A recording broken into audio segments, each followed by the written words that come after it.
Selamat pagi, salam sehat bagi kita semua. Jemaat yang dikasihi Yesus Kristus, mari kita satukan hati sebelum kita mendengarkan firman Tuhan, kita berdoa.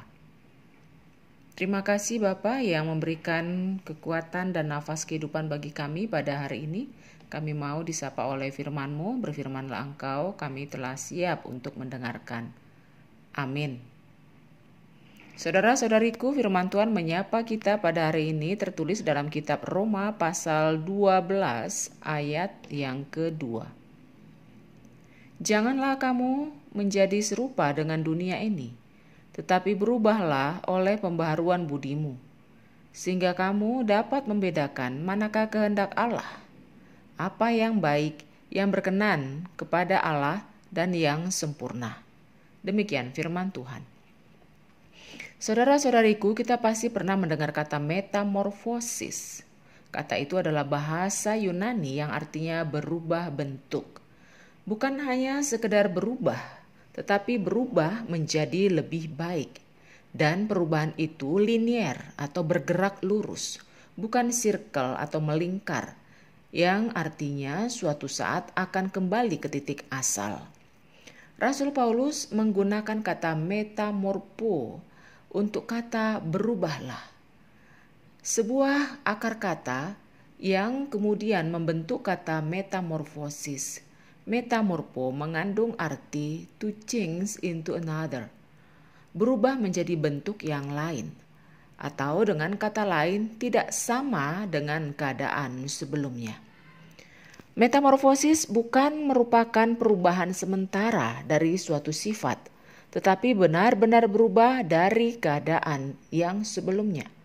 Firman Tuhan menginginkan agar kita terus-menerus berubah menjadi manusia yang tidak sama dengan keadaan semula. Manusia yang belum diperbaharui, manusia yang berdosa, manusia yang sama dengan kehidupan-kehidupan yang dilakukan oleh manusia yang ada di atas muka bumi ini yang tidak memiliki ketaatan kepada Tuhan. Tapi kerinduan Allah adalah agar kita menjadi manusia yang menuju kepada arah kesempurnaan selayaknya Yesus Kristus. Seperti proses kupu-kupu yang berawal dari telur menjadi ulat, lalu menjadi kepompong, kemudian menjadi kupu-kupu yang indah. Itulah proses metamorfosis yang permanen. Ketika telur berubah menjadi ulat, bentuk dan karakter telur benar-benar tidak ada lagi di dalam ulat. Demikian proses seterusnya. Kalau kita pernah melihat suatu lukisan yang cukup terkenal yang dilukis oleh Leonardo da Vinci kira-kira tahun 1452 sampai 1519 sebelum Masehi dengan judul The Last Supper yang dituangkan di atas kanvas berukuran 460 kali 880 cm. Banyak yang meninggalkan kisah. Tidak kalah menarik dibanding dengan apa yang tampak dalam tampilannya yang anggun dan megah itu. Di balik lukisan yang megah itu, konon Leonardo da Vinci tatkala menentukan model untuk wajah Yesus begitu kesulitan. Meskipun toh demikian, Da Vinci akhirnya menemukan seorang yang wajahnya dipakai untuk model Yesus. Lalu ketika Da Vinci sudah tua, dia ingin mencari model lagi dan dia menemukan seorang anak muda yang mempunyai penampilan berewokan dengan raut putus asa, wajah culas, bengis, dan dia ingin menggunakan model itu untuk melukis gambar dari Judas. Di mana di samping anak muda itu, kalau pada saat Leonardo da Vinci menemukannya, banyak sekali ditemukan botol-botol bekas minuman keras, selayaknya seorang manusia yang putus asa dan tidak ada yang bisa dicontoh dari perilakunya. Namun Da Vinci sudah menetapkan bahwa itu cocok sekali untuk dijadikan figur Judas untuk dilukisnya. Setelah anak muda itu dibawanya ke sanggarnya, Da Vinci justru terkejut melihat dari anak muda tersebut tiba-tiba menangis histeris serta berkata, "Apakah Bapak tidak mengenal saya?" Da Vinci kebingungan. Memang dia tidak mengenali anak muda ini. Anak muda ini menceritakan bahwa beberapa waktu sebelumnya dia pernah dibawa Da Vinci untuk menjadi model wajah Yesus. Karena banyak hal, dia mendapat banyak tekanan, kemudian dia menjadi manusia yang berubah, menjadi orang yang berperilaku buruk dan tidak menganggap mempunyai masa depan lagi.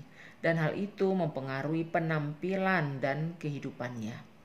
Saudaraku, bukan perubahan yang seperti itu yang diinginkan Tuhan, tetapi berubah menjadi lebih baik lagi selayaknya bagaimana kita meniru Kristus dalam kehidupan ini. Berubah untuk dan menuju pada tingkat yang lebih sempurna.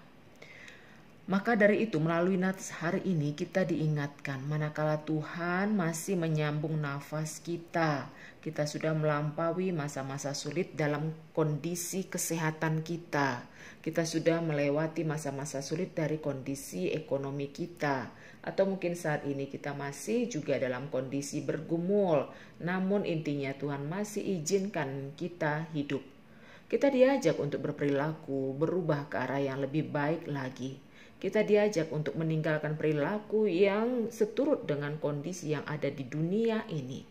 Kita diajak untuk meninggalkan perilaku yang bersungut-sungut dan menyalahkan orang lain setiap kali berhadapan dengan masalah. Kita juga diajak untuk tidak suka lagi menyakiti hati orang lain, tapi marilah kita lebih mengasihi sesama. Kita jangan lagi menjadi seorang pemarah, pemurka, tapi lebih menjadi pribadi yang lebih ramah dan lebih berlapang dada. Kita tidak menjadi orang pencuri, tapi kita menjadi orang yang bisa dipercaya. Banyak perilaku-perilaku yang ada di atas muka bumi ini yang dilakoni oleh orang-orang yang tidak takut akan Tuhan.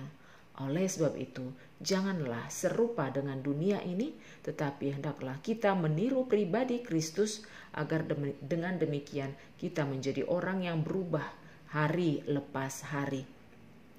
Marilah kita mengingat apa yang diucapkan oleh Paulus dalam kitab 2 Korintus 4 ayat 16. Dikatakan, sebab itu kami tidak tawar hati, tetapi meskipun manusia lahiriah kami semakin merosot, namun manusia batiniah kami dibaharui dari sehari ke sehari. Demikianlah firman Tuhan kiranya memampukan kita untuk bisa menggunakan kesempatan yang masih Tuhan berikan dalam hidup ini untuk berubah ke arah yang lebih baik lagi. Tuhan Yesus menguatkan. Amin, kita berdoa. Terima kasih Bapa untuk kesempatan yang Kau berikan kepada kami untuk tidak berperilaku sebagaimana perilaku anak-anak dunia yang dalam kegelapan.